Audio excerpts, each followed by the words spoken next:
मेरे चैनल पर आप लोग का स्वागत है। ये झूमर गीत अच्छा लगे तो लाइक शेयर और सब्सक्राइब कीजिएगा, कमेंट भी करके बताइएगा। टिकवा भैले अपना नथियवा भैले सपना, नथियवा भैले सपना, बलमुआ भैले गुलरी के हो फूलवा, बलमुआ भैले गुलरी के हो फूलवा। टिकवा भैले अपना नथियवा भैले सपना, नथियवा भैले सपना, बलमुआ भैले गुलरी के हो फूलवा, बलमुआ भैले गुलरी के हो फूलवा।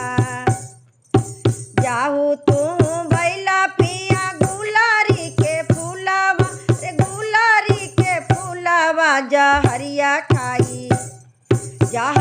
खाई मारब हो नहीं हरबा, जहरिया खाई मारब हो नहीं हरबा।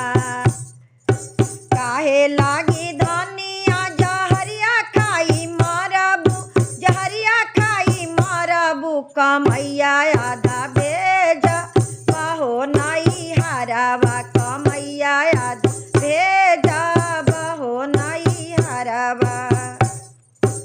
आगत लगैबा पिया तोहारो कमैया, अरे तोहारो कमैया। समैया आधा बीत लाहो नहीं हरबा, समैया आधा बीत लाहो नहीं हरबा। टिकवा भैले अपना नथियवा भैले सपना, नथियवा भैले सपना, बलमुआ भैले गुलरी के हो फूलवा, बलमुआ भैले गुलरी के हो फूलवा।